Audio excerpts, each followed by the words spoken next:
முருகனுக்கு பஞ்சாமிர்தத்தை படைக்கக்கூடிய நிறைய கோயில்களை நாம கேள்விப்பட்டிருப்போம். ஆனா, பால் பாயாசத்தை, அதுவும் படி பாயாசத்தை வைக்கக்கூடிய ஒரு அற்புதமான திருத்தலம் குறித்து தான் நம்ம பார்க்க போறோம். உலகத்தில் எத்தனை செல்வங்கள் இருந்தாலும் ரொம்ப முக்கியமான ஒண்ணு மழலை செல்வம். நீண்ட நாட்களா எங்களுக்கு குழந்தை பேறு இல்லை என்று சொல்லக்கூடிய தம்பதியினர் ஒரு முறையாவது சென்று தரிசிக்க வேண்டிய திருத்தலம் ஆய்க்குடி என்ற அற்புதமான திருத்தலம். இந்த படிப்பாயாசத்திற்கும் ஆய்க்குடிக்கும் என்ன சம்பந்தம்?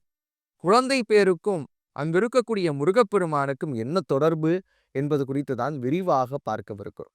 இந்த ஆய்க்குடிங்கிற திருத்தலம் எங்கெங்க அமைஞ்சிருக்கு அப்படின்னு கேட்டா, தென்காசியிலிருந்து ஒரு 5 மைல் தொலைவில் அமைந்திருக்கக்கூடிய அற்புதமான திருத்தலம். அருணகிரிநாதரால் பாடப்பட்டிருக்கக்கூடிய திருப்புகழ் திருத்தலங்கள்ல அகரவரிசைப்படி 4வதா வரக்கூடிய திருத்தலம் தான் ஆய்க்குடி.